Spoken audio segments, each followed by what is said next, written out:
The Persian Event is back in Rise of Cultures, introducing us to the Shiraz Wine House, the main event building. This 4x3 building provides a sizable amount of coins, research points, and a recruitment bonus for infantry units. It's definitely an interesting building. The collector's building of this event is the 3x2 Arc Gate. It requires 65 pieces to assemble, but will produce goods in exchange for infantry units. You'll have the option to choose between the 3 goods of your current era. Each production will take 8 hours and cost a different amount of units respectively. Primary goods will cost 12 units, secondary 16, and tertiary goods will cost 20 units. In addition to the goods, the gate will also provide some culture for your city. However, pieces of this building will be rather tricky to come by, as unlike the previous event, puzzle pieces for this building will not be available in the grand prizes. We'll talk about the only way to win pieces of this building in a little bit. The minigame for this event is about as simple as it gets. Choose between one of the 3 caravans to progress along the event map.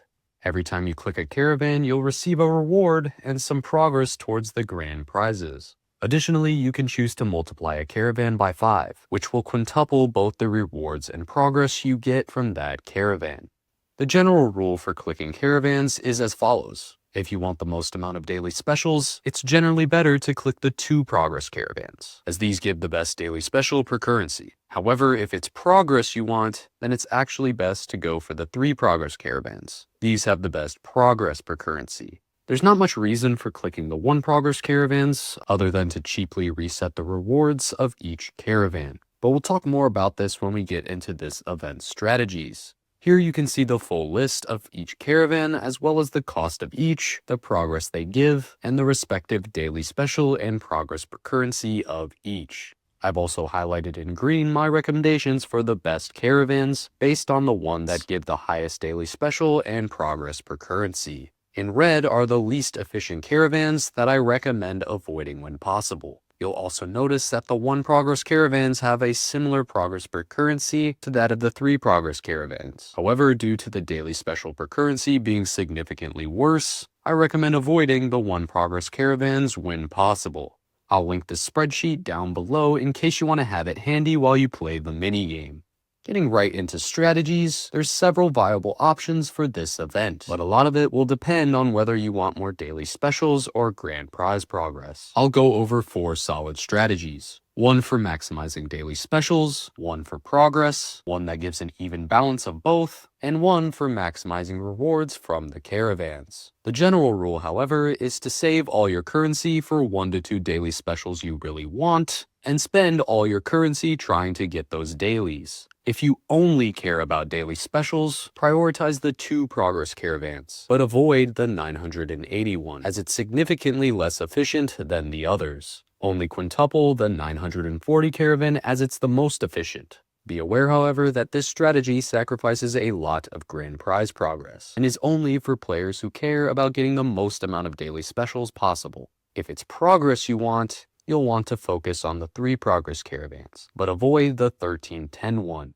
Only quintuple the 1270 caravan, and when the 1310 one does show up, your next best option would be the 440 caravan. If you're someone who's unsure of which strategy is best, you could opt to take the more balanced approach. This means only picking the most efficient caravan in each scenario. Quintuple only caravans highlighted in green while avoiding the ones in red. If you're given caravans that are relatively balanced in terms of efficiency, pick the one that gives the reward you want most.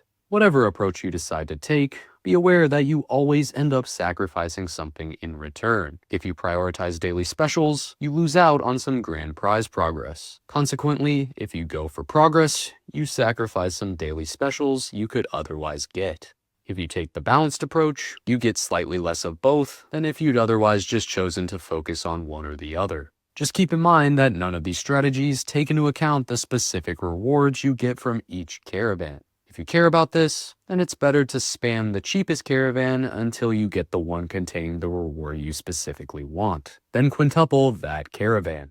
Just know that a lot of strategy in this event is determined by what you want most, so I'll leave the decision up to you.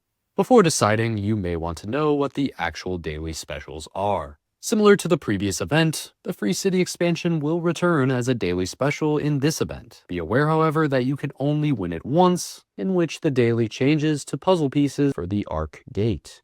As it currently stands, the only way to win pieces of the Arc Gate are from daily specials. So if you're wanting it, this is your best bet.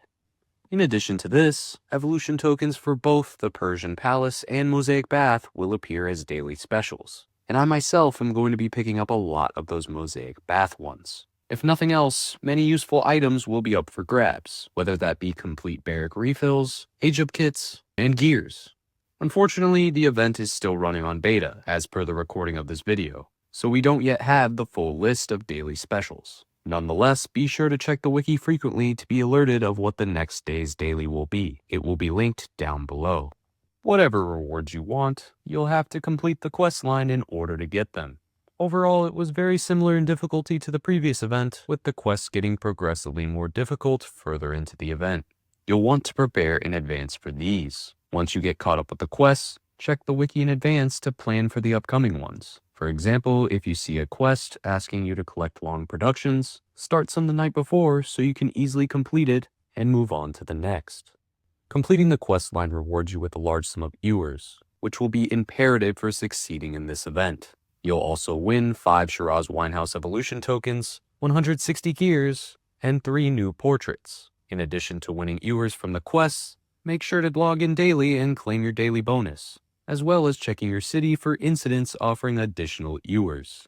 Moving on to the leagues. You may be tempted to spend some gems in order to get into the Gold League, but be careful. While the leagues and events are always influenced by spending, this event's will be amplified. With it so easy to purchase more ewers and instantly gain more progress, all a player must do to place in Gold League is spam buying more ewers and 5-timing caravans. This means the league thresholds could be astronomically high, so if you're a budget or free-to-play player, it's probably best to save your gems.